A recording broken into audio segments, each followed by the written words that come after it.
Rasulillah. Alors, bienvenue pour cette deuxième partie de la journée d'études sur le Cheikh Mohamed Al-Bashir Al-Ibrahimi. Donc, ce matin, nous avons eu l'honneur d'écouter Cheikh Kamel Chekkat, ainsi que Cheikh Khaled, l'imam de la mosquée de Paris. Et cet après-midi, donc, nous allons reprendre avec trois interventions. La première sera celle de Lies et moi, que je vais présenter juste après. Ensuite, de notre frère Najib Achour, qui est un professeur d'histoire et qui est spécialiste de l'association des ulama, et notre shir, notre imam, Larbi Kachat. Avant tout, sachez qu'il y a une retranscription en direct sur Facebook. Donc s'il y a des personnes qui ne souhaitent pas être filmées ou qui ne veulent pas apparaître, faites en sorte de vous décaler dans un endroit où vous ne serez pas dans le champ pour ne pas apparaître dans les réseaux sociaux. Alors, ce matin, on a eu l'occasion d'écouter donc Kamel Chekkat et Cheikh Khaled qui nous ont parlé de la vie de Mohamed Al-Bashir Al-Ibrahimi. Ça nous a donc permis de mieux savoir qui il est, qu'est-ce qu'il a fait pour l'histoire, pourquoi est-ce qu'on parle encore de lui aujourd'hui, et ça nous a permis de connaître son œuvre. Afin de ne pas être répétitif, je vais, moi, essayer d'élargir un petit peu des réflexions autour de son parcours, de manière à ce que ces réflexions soient universelles, nous parlent à tous, et nous permettent de voir en quoi est-ce que son exemple peut être un exemple intéressant pour nous-mêmes, qui va nous permettre justement d'agir conformément à, on va dire, la méthode de vie qu'il a eue. Avant ça, donc, je vais vous faire une présentation rapide de qui je suis, parce que je suis modérateur, mais en même temps, là, c'est moi qui vais donc animer cette première discussion. Donc, je m'appelle Thomas Sibyl, je suis éditeur, et avec Lias Chakal, qui est un docteur en civilisation, on a travaillé sur l'œuvre de Cheikh Al-Bashir. Donc, avec son fils, Dr Taleb Ahmed Al-Ibrahimi, Dr Ahmed Taleb Ibrahimi, pardon, nous avons fait en sorte donc de compiler un certain nombre de textes donc de Cheikh Al-Bashir que Lies a traduit et récolté donc un certain nombre donc de témoignages autour de Cheikh Al-Bashir de personnalités qui sont essentiellement des personnes qui ne sont pas algériennes et donc qui ont montré en quoi le Cheikh Al-Bashir à son époque a été un véritable moteur, un véritable savant dans la pensée et en quoi justement il a bouleversé l'histoire et ses idées peuvent encore aujourd'hui bouleverser l'histoire. Alors pour rentrer tout de suite dans le propos, j'ai eu l'honneur il y a quelques semaines de voyager en Algérie. Et lorsque j'ai voyagé en Algérie, je suis allé avec justement le petit-fils du Cheikh dans la ville d'origine, ou plutôt dans le village d'origine, là où Cheikh El-Bashir est né, donc à Oued Brahim. Et j'étais étonné de découvrir en fait que c'est un village en pleine campagne où il y a quasiment que des champs et un peu de bétail. Il y a vraiment très peu d'habitations. On est vraiment coupé de tout. Et lorsque je suis rentré dans sa maison, une petite maison très modeste, j'étais impressionné donc de voir que cette personne dont on parle aujourd'hui, qui est un immense savant, qui à 9 ans avait fini de mémoriser le Coran, qui à 14 ans maîtrisait toutes les sciences et à la mort de son oncle, qui était donc son professeur, était capable lui-même d'enseigner et on disait même qu'il était capable de débattre avec tous les savants donc de son époque, lui qui mémorisait donc les différentes elfiyat, qui avait mémorisé de nombreux poèmes, qui maîtrisait la jurisprudence, qui maîtrisait donc les traités de dogme, eh bien il avait grandi finalement dans un petit village coupé de tout et il avait acquis donc cette grande connaissance. Et donc ça m'a remis en question comment nous aujourd'hui on a des universités un peu partout, on a accès au savoir très facilement avec notre téléphone, on peut aller sur YouTube, avec notre téléphone on peut faire des recherches sur Google, on a des bibliothèques, des librairies qui sont pleines de livres et pourtant on voit qu'on n'a pas cette même motivation pour le savoir. Donc lui qui était coupé de tout, il avait compris que dans le contexte dans lequel il était, pour être libre il fallait connaître, car avec la connaissance on devient justement libre et avec la connaissance on peut penser et on peut agir. Et donc il a donné tout son temps, toute son énergie à apprendre. Donc ça doit nous remettre en question par rapport à notre manière dont on aborde la science, on aborde le savoir, et que peut-être des personnes qui dans des situations difficiles comme ça ont réussi à apprendre beaucoup, et nous qui sommes dans un certain confort, comment se fait-il qu'on ne donne pas autant d'importance à l'accès à la connaissance et à l'apprentissage. Donc la deuxième étape de sa vie sur laquelle je voudrais m'arrêter, c'est lorsqu'il quitte l'Algérie pour se rendre en Orient. Et donc il s'arrête un temps au Caire, un temps à Médine et un temps à Damas. Et lui qui est un savant, qui a le niveau nécessaire pour débattre avec tous les savants, eh bien sa science ne le rend pas orgueilleux, ne le pense pas qu'il a tout acquis et donc il a maintenant juste à se mettre devant les gens à enseigner, mais non, il sait que la science est comme une mer sans limite et que plus plus on connaît, plus on se rend compte qu'on a encore besoin d'apprendre. Et donc il profite de son séjour en Orient afin donc d'acquérir encore des connaissances supplémentaires, d'élargir son champ de connaissances. Mais il est également conscient que la bénédiction du savoir, c'est le fait d'enseigner. Et donc, en même temps qu'il apprend, eh bien, il profite également pour transmettre les connaissances qu'il a acquises donc, lorsqu'il était en Algérie auprès de son oncle. Donc il profite de son voyage en Orient pour se renforcer dans les connaissances, mais également transmettre. Mais également, le savoir, ce n'est pas juste le fait d'entasser des connaissances les unes après les autres. Le savoir, c'est également ce qui va nourrir la réflexion. Et donc il profite de son séjour en Orient et des gens qu'il rencontre pour discuter de la situation du monde musulman, pour voir comment, avec les connaissances qu'ils ont, ils peuvent analyser les problèmes qu'il y a dans le monde musulman à ce moment-là, mais surtout les réponses à y apporter. Et d'ailleurs, il dira que c'est de ces discussions la nuit avec Ibn Badis qu'est née l'idée de faire une association qui regrouperait les ulama en Algérie afin de pouvoir pallier aux difficultés que les Algériens vivaient à ce moment-là. Ensuite, donc, lorsqu'il quitte l'Orient pour revenir en Algérie, eh bien, il revient avec toutes ses connaissances et cette expérience qu'il a emmagasinée. Et cette expérience et ces connaissances, il décide maintenant de passer à l'action. Et donc, il décide d'aller enseigner à la population. Car il avait compris que c'est par la plume qu'on soumet les canons.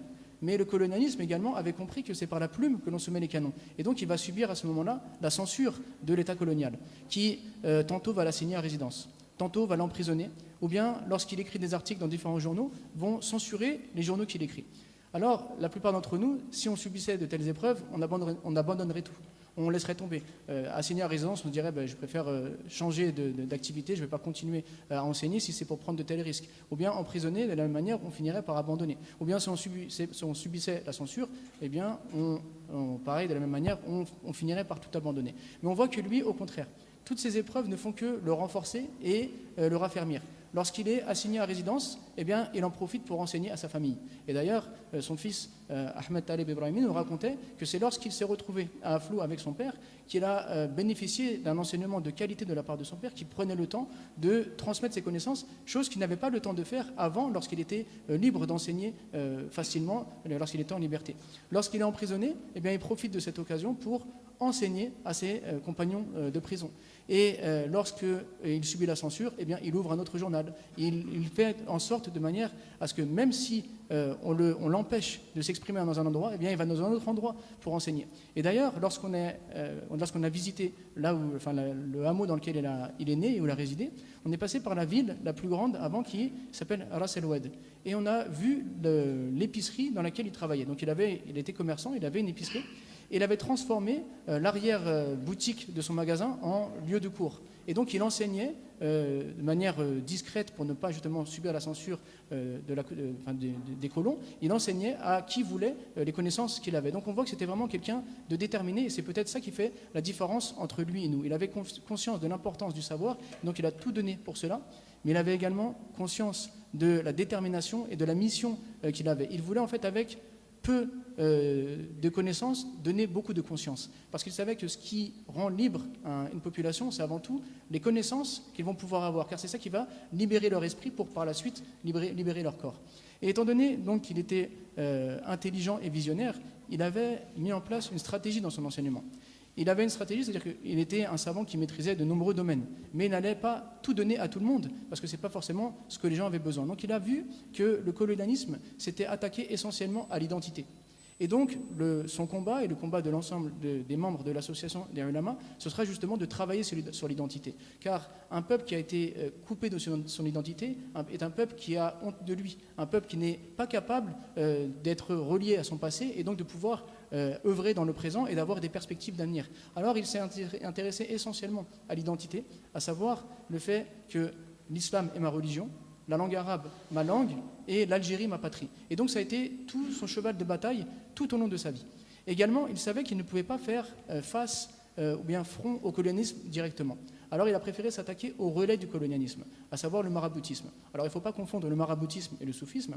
Le maraboutisme, c'est une vision ou une version dévoyée du soufisme. Et il avait compris que ce maraboutisme pousse les gens à rester en retrait de la société, paralyse les gens et on va dire, a un effet abrutissant. Alors il avait pris pour cible, parce que lui, ce qu'il voulait, c'était donner à ses concitoyens toute la force et toute l'efficacité possible pour qu'ils puissent redémarrer, être reliés à leur passé et pouvoir justement avoir des perspectives d'avenir dans le futur. Ensuite, donc, une autre étape de sa vie est celle où, en 1952, avant ça, pardon, étant donné qu'il avait choisi donc, de manière bien stratégique la question de l'identité et la question du maraboutisme, il a fait en sorte donc, de tout mobiliser pour pouvoir enseigner la population. Alors, ils ont créé l'association des ulama, qui réunissait, on va dire, les personnes les plus savantes de l'époque et qui étaient capables de s'engager. Il a mis en place un enseignement qui était extrêmement large. Il se déplaçait à travers toute l'Algérie. Il allait à la rencontre aussi bien des hommes que des femmes et également des enfants. Donc, il avait compris que toute la population avait besoin de cet enseignement. Donc, il n'en a privé personne et il a donné justement tous les moyens pour cela.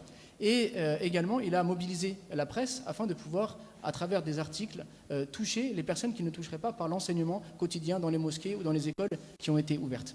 Également, on est aujourd'hui le 6 juin, et le 6 juin 1952, il y a eu un événement particulier, c'est que son fils, donc Ahmed Taleb, a créé une revue, donc dans la même lignée que son père qui écrivait des articles en arabe, il a créé une revue qui s'appelle Le Jeune Musulman, qui avait pour objectif de transmettre le message donc, de Bachir el-Ibrahimi et d'Ibn Badis, mais au public qui était francophone. Donc on voit qu'il était animé d'une grande ambition et il a transmis cette fibre à son fils et à toutes les personnes qui ont pu le côtoyer, au point que tout le monde a en fait participé à cet élan de pensée qui avait pour objectif bien sûr de générer de l'action.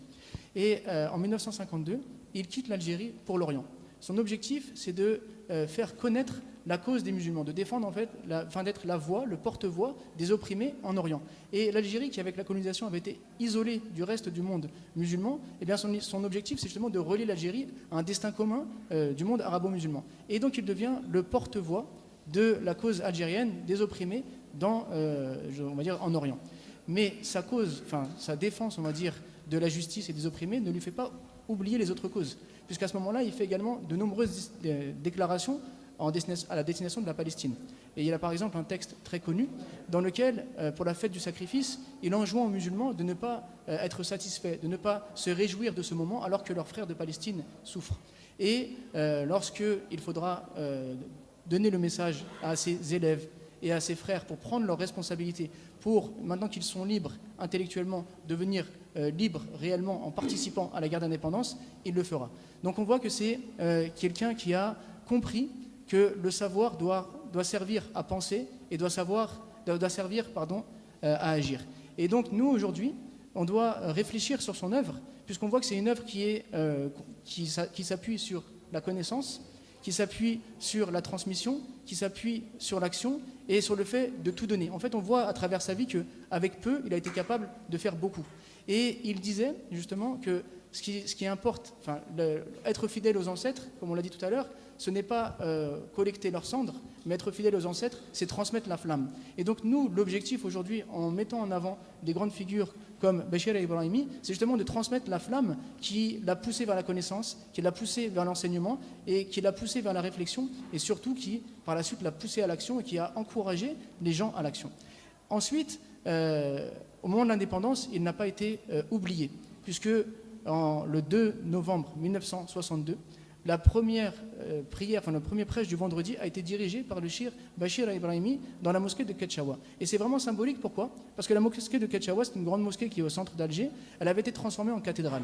Et à ce moment-là, elle redevient une mosquée, et celui qui a l'honneur de présider la prière, ce n'est autre que le cheikh Bachir el-Ibrahimi qui a donné toute sa vie, toute son énergie, qui s'est, on va dire, usé pour cette cause et donc qui est récompensé à ce moment-là par cela. Donc c'est vraiment symbolique tant dans le lieu que dans la personne qui dirige la prière à ce moment-là.